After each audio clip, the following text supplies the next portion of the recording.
You have a new flower today. It's very fragrant. Where do you get these flowers? Oh, there's this, a woman down the street, a florist. Eloise. Yeah. And you like her? Anything interesting today? I think she's very nice. Nope. Sorry.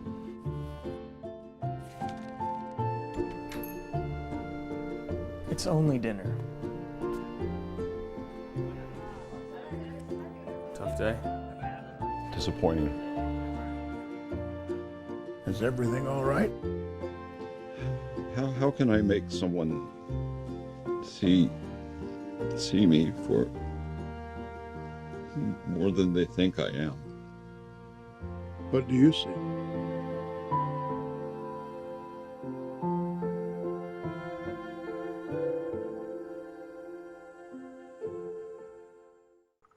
Hello. Hello. Hello, Helen. Hello, Rafael. Welcome. Welcome to Hello, Inspire TV Live Talks and the 11th British International Film Festival. How are you? How do you feel? Where are you calling from? Well, I'm in San Antonio, Texas. Oh, very nice. Yes. I have been there. Yes, I have relatives in Houston, so Oh, okay. I have visited your city. Yeah, very nice. And Rafael? Yes. I'm in Pietrasanta, Italy. In Italy, in which city? Pietrasanta. Pietrasanta. It's in Tuscany, near Pisa and Lucca. Pretty. It is, yeah, it's very nice area too. Yeah, it is.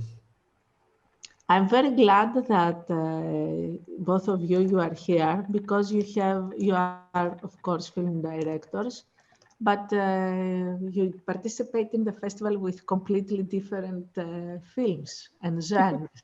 Yeah.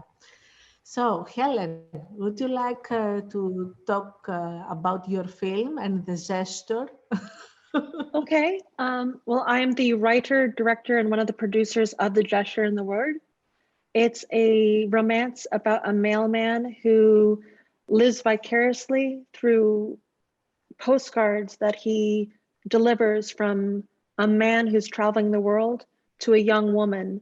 And he has the help of an old man who helps him recreate these cards when they stop being sent. And it's about words and love and the way you show affection to one another through both the gesture and what you say to each other. It's a very sensitive story. Well, thank you. Romantic story. And this is your first short film? No, I did my first short film was done in 2008. And I've done smaller pieces of commercials. I've done about 9 of them. And so this is my first, I would say, the one I'm the most proud of. Okay, you should be proud. Thank you. Oh. So what subjects would you like to write for? For me, I do a lot of romance, but I also, I lived in Paris, France for 7.5 years. And so I love taking in foreign cultures, the romance of life in these different places. I also write about, I have an idea for something that is inspired by the terrorist attacks in Paris. So it varies in subject matter. It's not just romance, but it's also about how people relate to one another. Okay, and this will be a short or a feature film? The one about the terrorism would be a feature film, but I'm also working on a feature version of The Gesture and the Word. Yes, yes, you are right. Yes, we can consider this as a pilot. Because Yes, we would like to know more, the backside stories. of these two persons. Oh, Yeah, it's very good. clever. Mhm. Oh, thank you. You, Rafael, what is your experience with the filmmaking and the experimental world? Yes, I come from the journalism and from the music composition part. And it's been a journey in the last years since I've started to link some images to the sound works that I was usually making. And the I See Your Beauty movie film is it's an experimental, not only in the way it shows itself, but also in the process that I've been making. So it was much more about the process in the making it and putting together concepts and then the result itself. But yeah, in the end, it ended being an experimental result also because of the mixtures and all the influences that I've managed to put together. So it was a really nice film to make. It was a nice journey, and I'm really proud Yes. of it.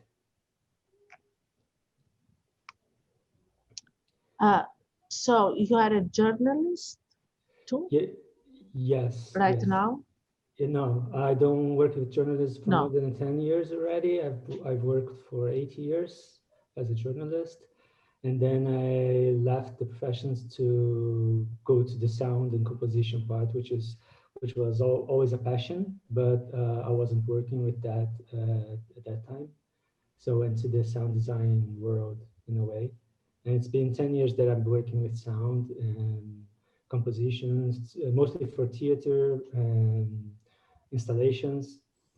But in the last 2-3 years, I started to work with images and footages and everything. And then it's pretty much like a feedback process in the movie now. So it's kind of like the audio influences the way the picture is shown, and then and it feedbacks each other. So the concept Yes. was pretty much like this, using like the artificial intelligence as a motor and as a team. Yes. What would you like to document with this film? It started with the What is the argument. idea? Yeah, it started with the argument about how the way we use the technology. Like technology has been evolving in such a fast pace that we don't manage to be in front of it. We're always behind. So all the laws, all the problems that we face in the use of technology come like years later, years after we are actually using and dealing with it. So it all started with the thought that we don't really care, not maybe care is not the exact word, but we're not totally aware of the problems of the things that might happen with all the data and content that we put online. So we're having cell phones taking pictures of our lives with a GPS that maps where we are and records our voice messages and give us publicity according to different words. So but we keep using it, and we don't have actually the total control and notion of the consequences of it. So it started with this. It came from this concept that I was working already in other thoughts, in other works. And actually it was motivated by a film festival that happened in Yekaterinburg in Russia. And the motto for the festival was the digital utopia. And that was a challenge because every time we think about artificial intelligence and the future of the machine, we always put it pretty much as a dystopia, no? Like the machines is slaving us and we're all under its control. So it was a challenge to find an argument that could propose a different vision of the future into the interaction between man and machine. And so with mixing these two concepts, I came with this idea that as we can program the machine to do whatever we can also teach it to see the beauty of the world and to understand the way the humanity sees the reality and experience the living, the time we're on Earth, and basically using all the inputs that we give to the machine with our interaction with the technology. So it was a way to wrap up these two concepts and evolve into a static concept in the sound part and even the visual part. So it's kind of like the vision, the result of the machine experience, the human experience. Do you have, I cannot hear you very well.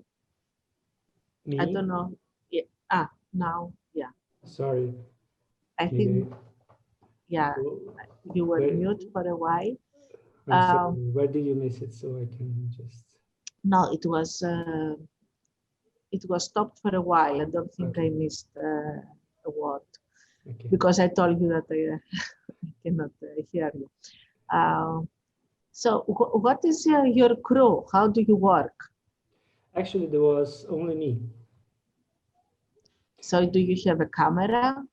Yes, of your own? You have I have a camera and reflex camera that makes HD movie, but for this movie I used only cell phone footages because was really the idea of like to giving the smallest human experiences. So the way we pretty much use our cell phones to make photos and record are something that passes in the sky, or the trip into the car, or something that you're drinking, or the small moments that humans record on camera, like in the daily basis.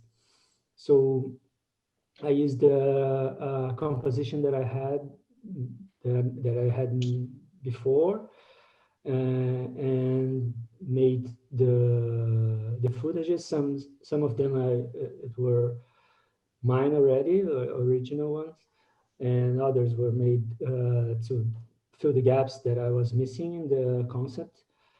And then I was doing like again a feedback process between the movie editors, like the software that makes video editing, and a software that deals with generative algorithm that makes the visual effects in a way. So I was editing that, going into the software to the visual effects, and then exporting the result and going back and editing again, and going back to the visual effects again and exporting another, and going. So it was pretty much like this, and always followed by the music, because the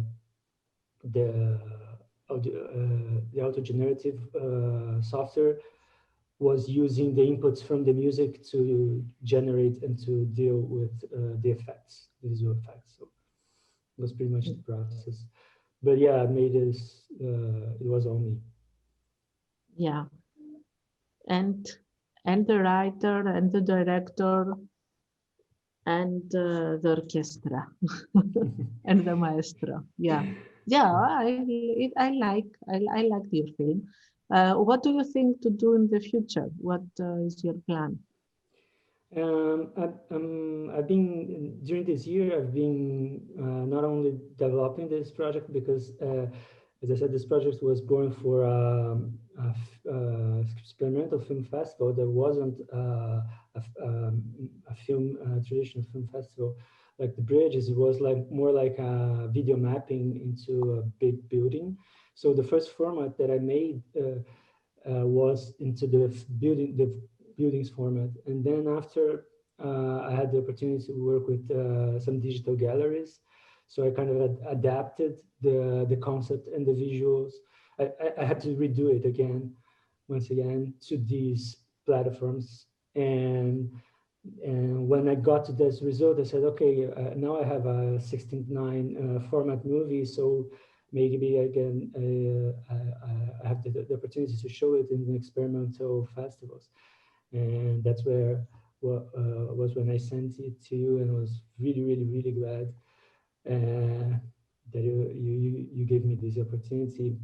And so during the whole year, I was working more and more with this relationship between sound and images, and getting some coding experience and learning. So that's a path that I've now have incorporated the visual part also in my work. I think for the future is pretty much what I'm planning to do. Yeah. Keeping building concepts between sound and images. I encourage directors who send us their films that if they want, or not if they want, that in some cases they have to develop more their work, and it is a work in process. The film that goes to the festival, especially when the director has the opportunity to meet other people and the audience sometimes, and they have second thoughts about his or her work. And it is, I think it's very fertile to be able to develop more your work and to make it medium length or a feature film or a pilot for a feature film, or to change some things. And of course, for your film, we should have something like an installation or video projection. Yeah, it needs a special presentation. I understand that maybe it's not the best way to be seen in a laptop or on a mobile. I never recommend to watch films on mobile. In any case, so Harry, welcome.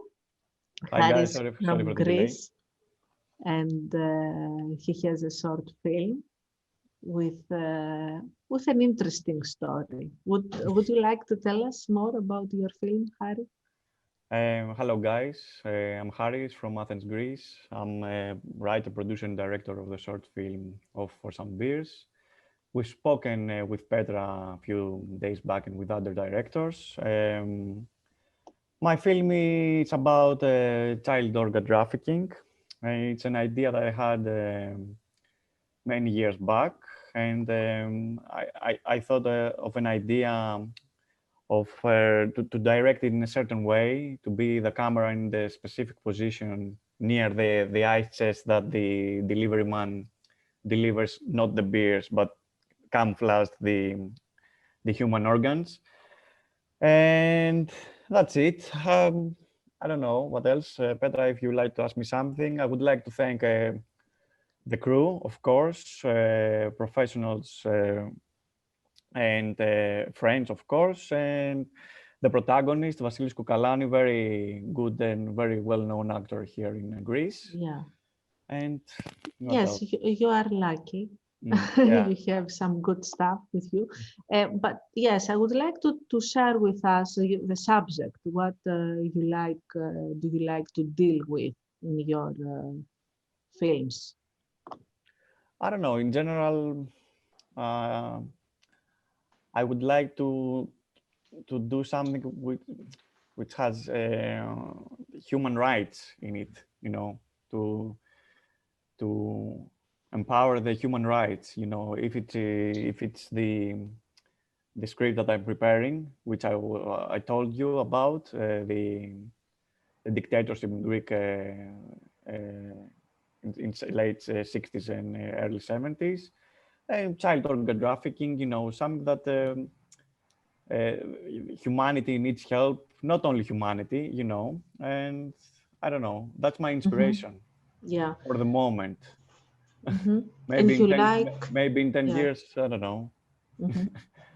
So you are based on real stories that The they inspire background, you, yeah, and you the want to background is develop them. the background is real, you know.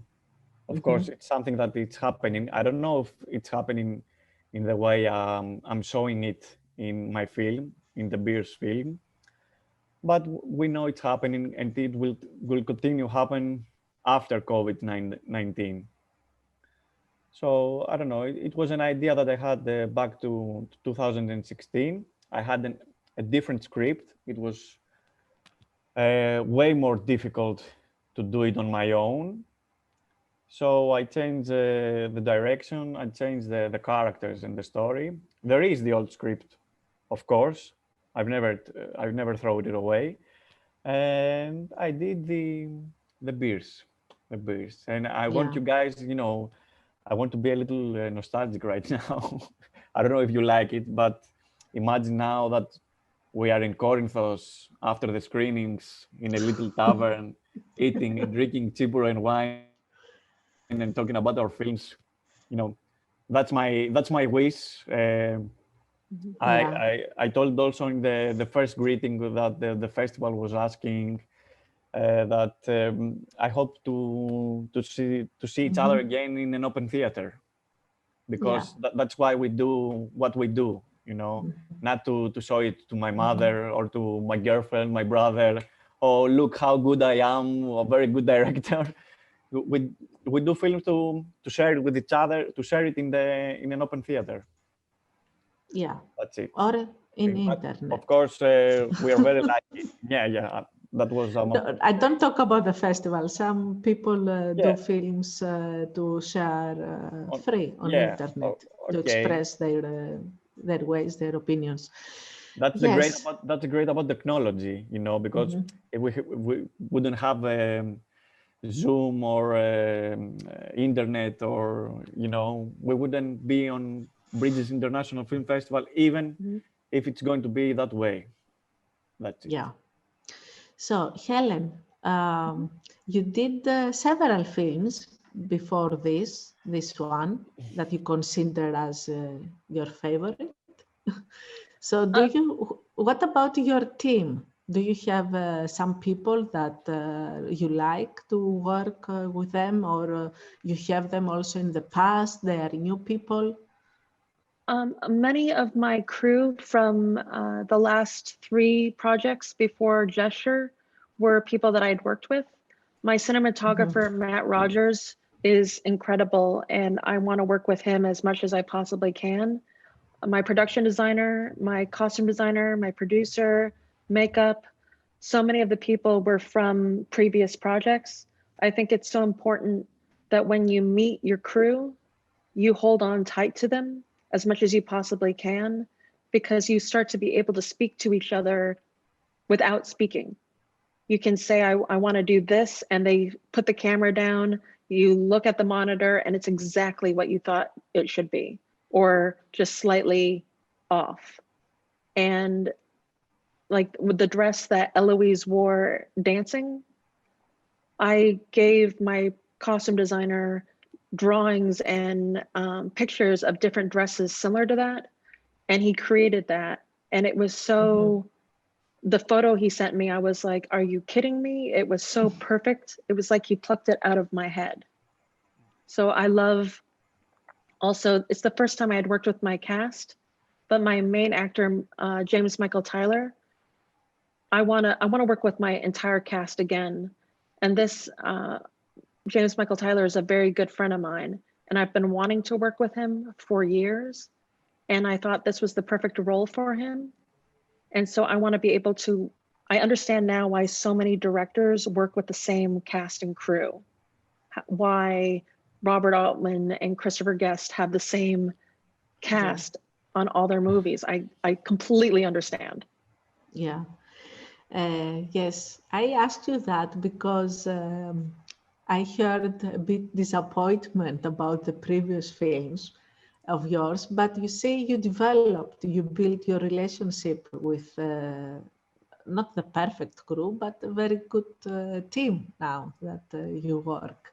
So you have to love also the previous films. Yeah, and previous films that I've done, I'm proud of them, but they're not. It just gets better and better and better. And having done 8 or 9 projects prior to this, you can only get better as you work on your craft. Practice Exactly. Yeah. gets you to the next piece. Yes. Absolutely. So do you like, what genre do you prefer? Fiction, or did you do documentary in the past? I have not done a documentary. I've done a commercial for a thing called Best Fiends. It's a video game. And that was kind of like a mini documentary for a couple that actually used the product. And so I got to film them, interview them, and it actually inspired me a little bit to do a documentary on my father. So I am working on getting interviews with all my father's friends and colleagues, because he was a naval attaché and naval officer in Russia, Malaysia, all around the world. And so that is something that I'm very interested in also pursuing. Yeah. So I love everything from documentary to romance to taking stories that I've gone through and making them into stories that, like Harry had said, it may not be exactly what has happened, but it's your take on something that is true. This is very interesting, the subject, the topic. You told us about your father. So he traveled and worked in many countries. And are you ready to find things that you didn't think about that? I've thought about that, but I trust his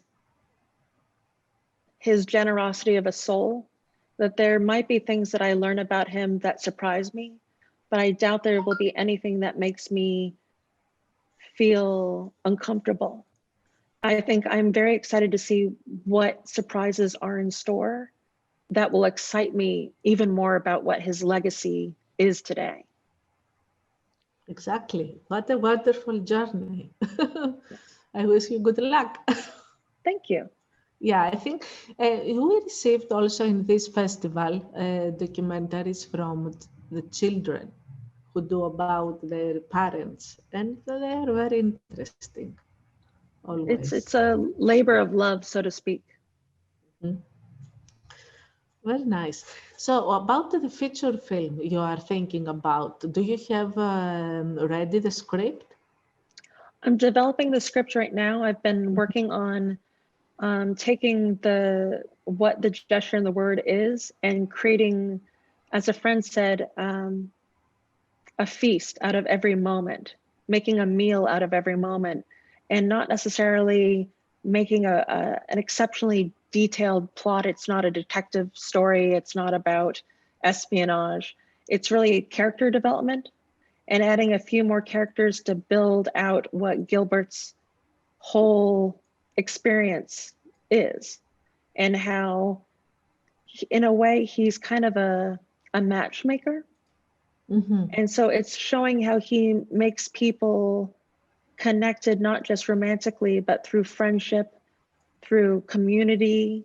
So I want to expand that to be the feeling that you get out of the short on a bigger scale.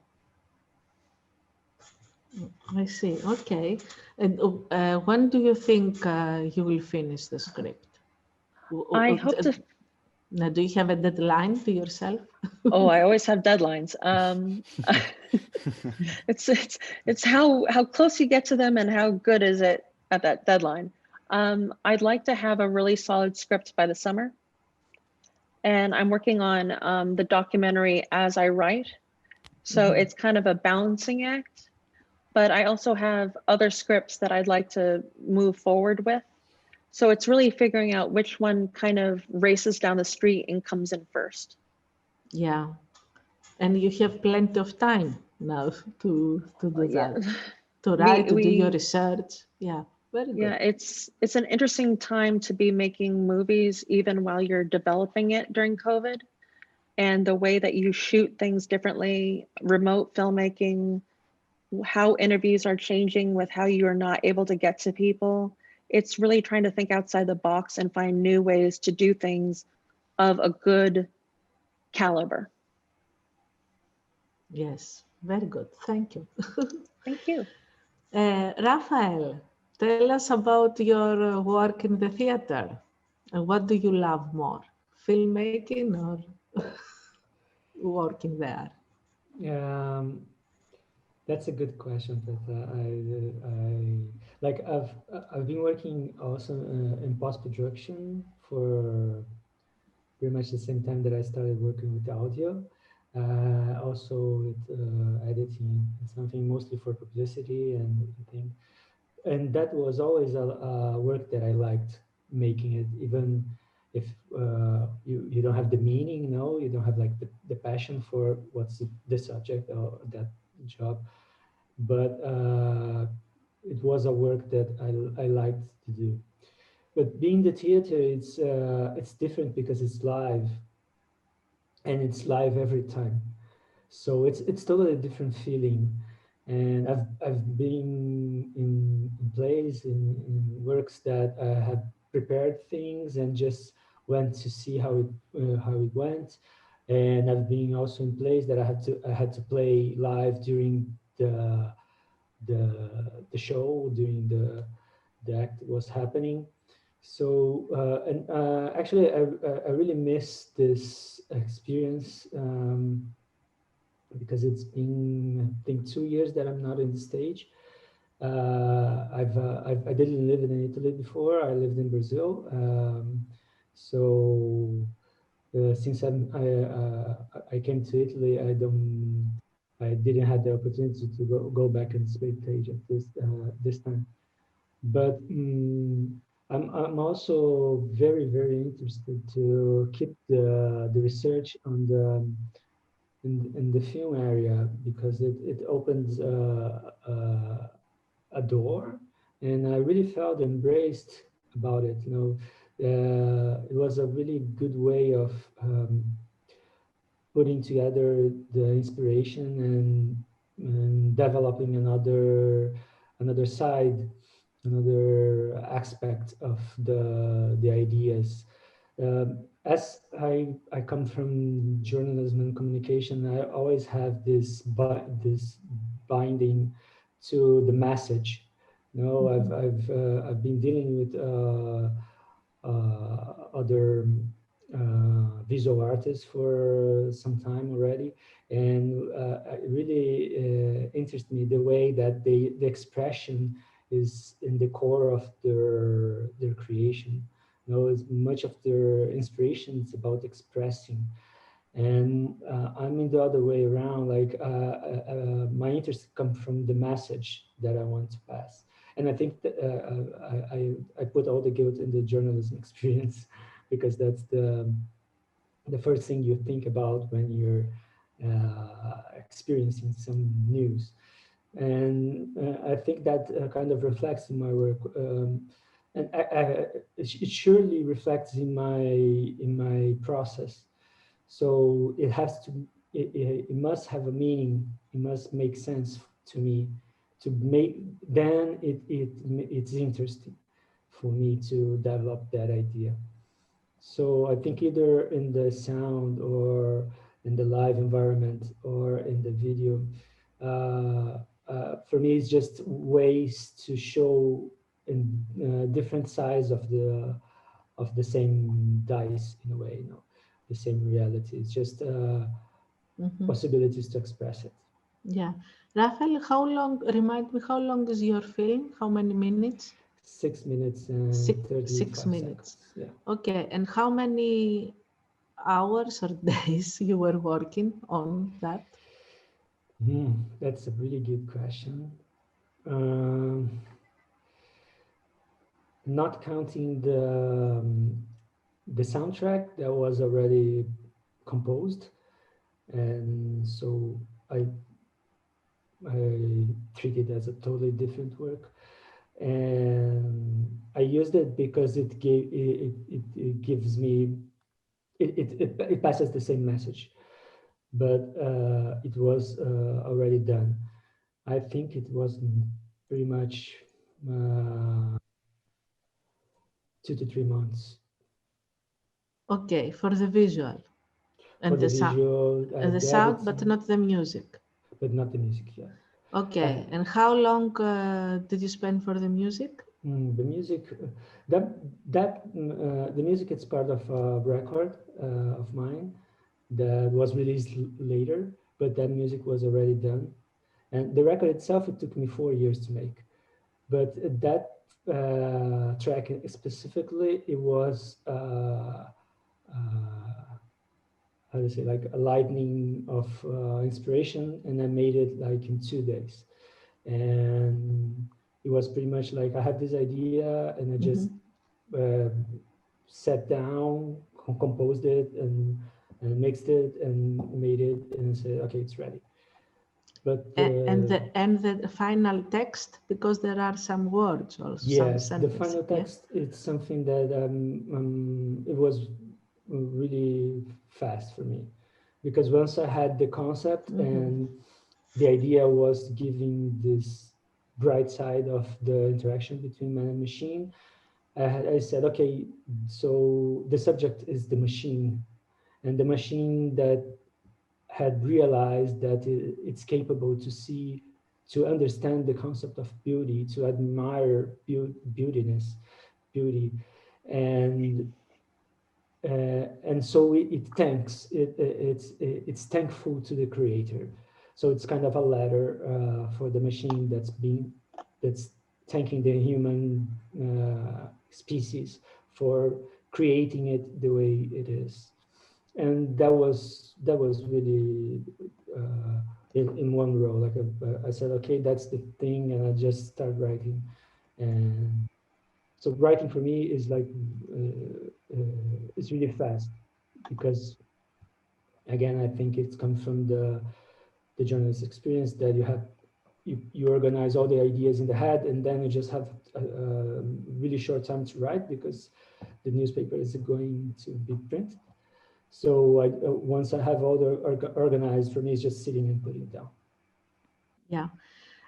I'm asking you all these things because I mean about the preparation, the time you spend on that, because this is my feeling that it is not that you invested a lot of time in this work, and you say, oh, the music was done. But no, it's very important part of the music. Yes. And you finished. I mean, the first cut, it was in October. You finished it recently, and now you work more. Last October. This October. Yeah. No, the first cut that was in the format of the mapping building was in February, because the festival was in March, 15th of March. Then the first time I did it in the rectangle format, but not 1969. Because it was to show in the digital gallery, so it had a different aspect ratio. It was for April, and then in June I finished the actual format, and yeah, that's pretty much it. Yeah. So my next question to you, Rafael, is: would you prefer in the future for another project to have more people working on that with you? Yes, absolutely. I don't like working alone, and it happens a lot, but I don't like it. I come from the theater where the exchange is it's the work. Like what happens, the consequences are the consequences. But for me, the working is to be exchanging with someone else, and to have different parts composing a final scene. But unfortunately, sometimes I'm constricted to work alone. What is your strength in filmmaking? If Haris or Helen would like to ask you something, what is your strength? I think that absolutely the most thing I'm more comfortable about is on audio post-production, because it's where my formation is. Now I'm from a sound designer after journalism, but I really liked editing also, like cut and pasting, doing the editing. It's something that I enjoy making. Yeah, thank you. Thank yeah, you I very agree much. with you. Yeah, no, I like everybody wants to see now. I see your beauty in this 6 minutes experimental film. I'm sorry about that. I'm really glad. Harry, what is your strength in filmmaking? What other people can count on you?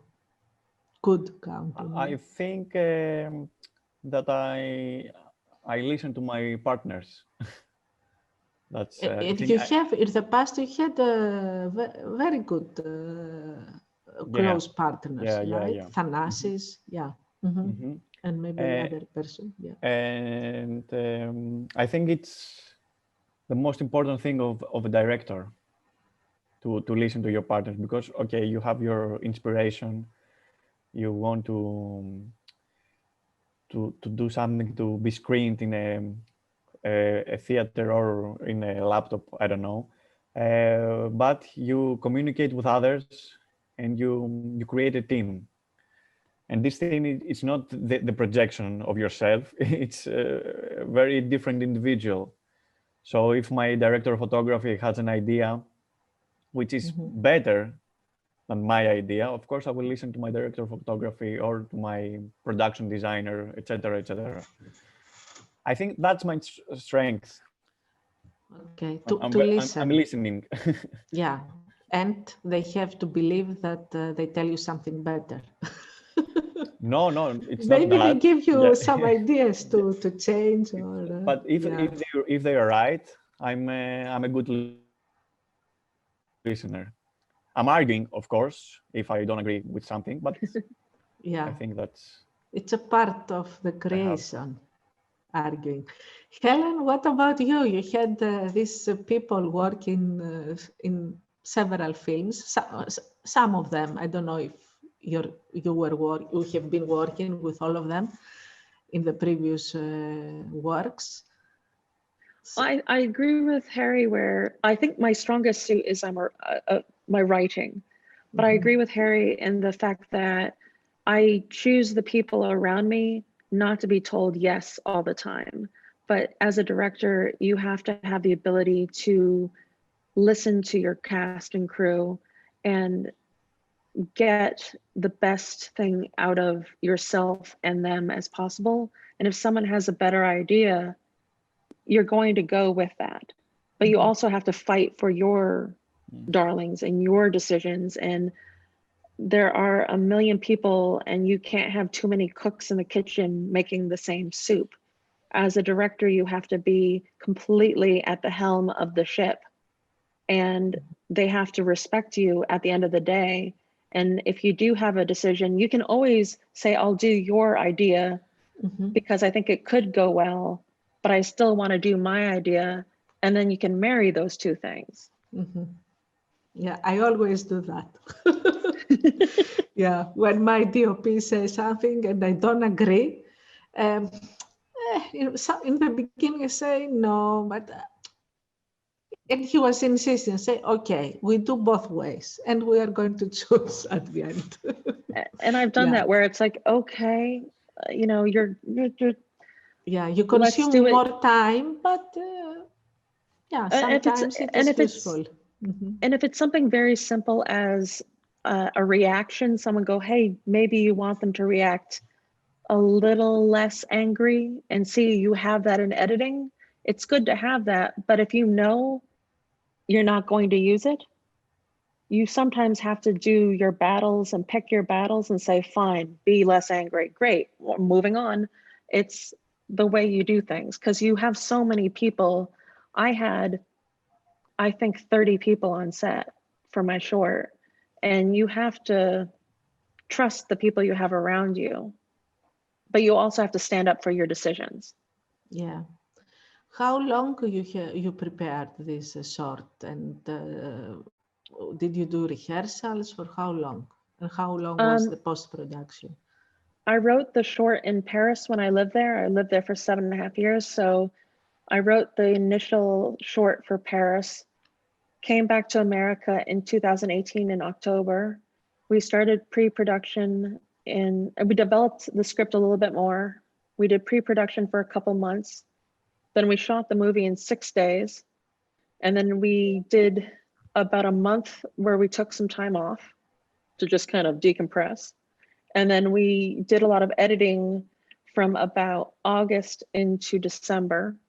Then people started not feeling so good at the beginning of 2019 and or 2020, I mean, because we shot it in 2019. And we finally had post-production wrapped up, I think in February, just before COVID really hit. But we had, our post-production was a little off and on because you'd lose people to other shows. We had an amazing group of people in our post-production, so we had to figure out when people were available. So it was a lot of on, off, on, off, on, off. And yeah. What was the most difficult thing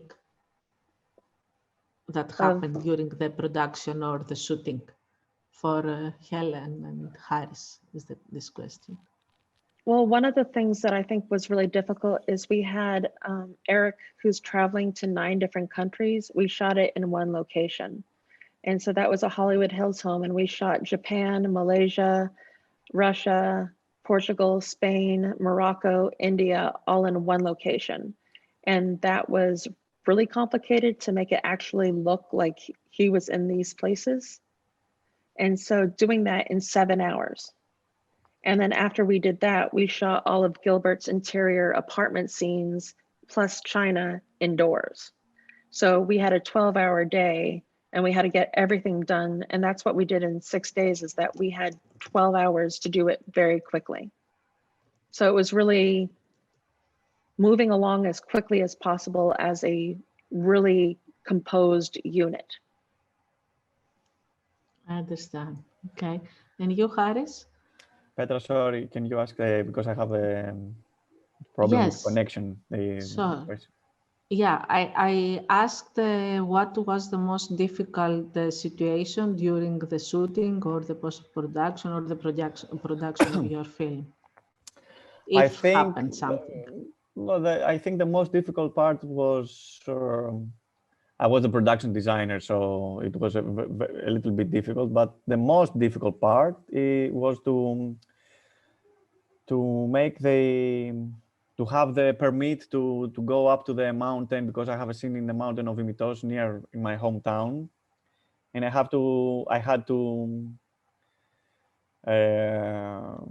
have to be with 8 cars and 1 bike, the main character's bike, and so, but we didn't have any problem with the firefighters or the guards in the forest. So I think that was the most difficult. Okay. So Rafael, would you like to share with us something last before we finish our chat? I would like something inspiring, and what else you would like to share with us? I don't know. I'm just really glad to be here and to listen. To also to Harris and Helen, because most of all, it's not part of my experience to be among directors, and it's always a learning, and I see my work as a constantly work in progress. I don't ever feel that I have arrived somewhere. So it's just keep evolving and evolving. For example, for the 𝘂𝗄𝗄𝗶, the last achievement of it was to make it possible to be live played in a way. So not a finished movie, but like with clips and the same result happening live. And I don't know where I'm going next, actually. But yes, I think that this experience to be here and to having the opportunity to show my work among you, it's very, very, very exciting. And I'm really, really thankful for that. Thank you, Rafael. I'm telling the truth that what you do, the sound design, is one of the most difficult things in the post-production. Also, if you are able to grasp the natural sound, of course, this is what every director wants, to have physical sound and not to be able to do dubbing afterward. Not dubbing, over...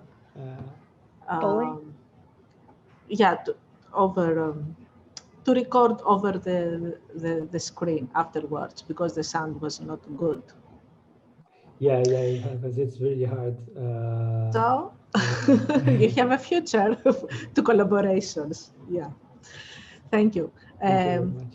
Helen, would you like to share something with us?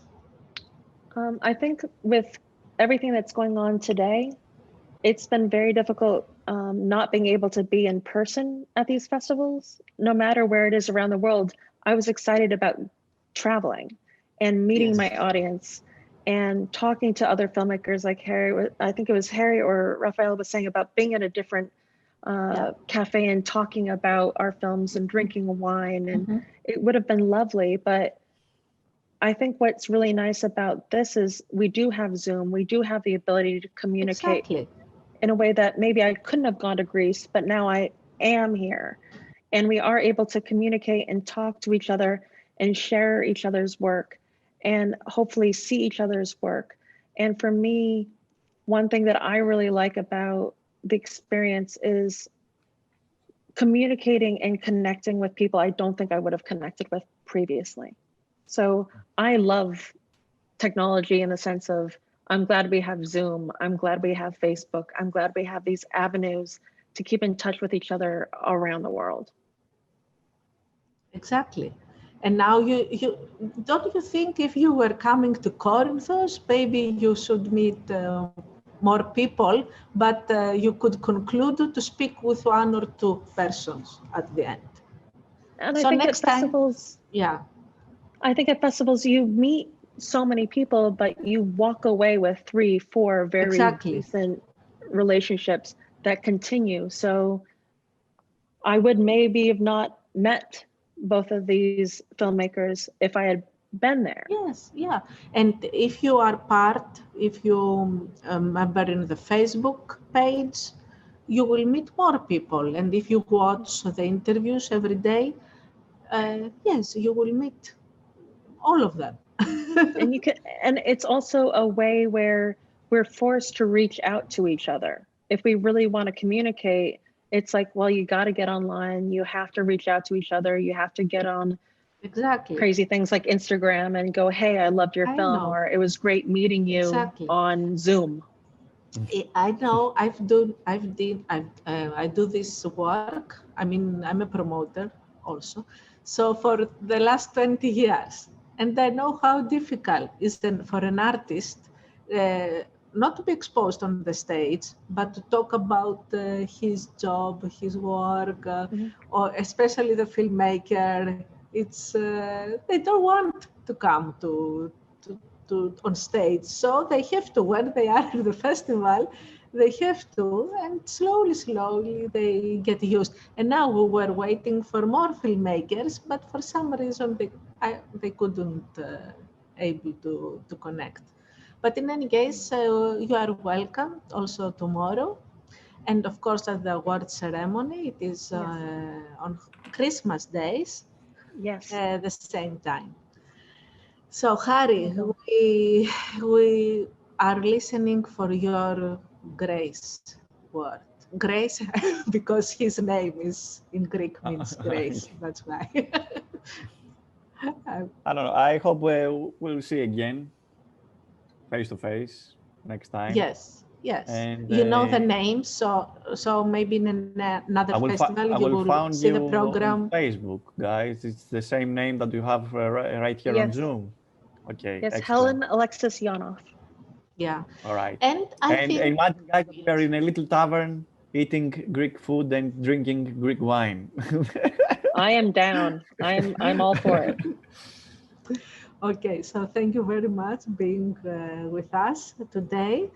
I wish you happy holiday. I wish you to enjoy each other films and keep doing films and sending to the festivals.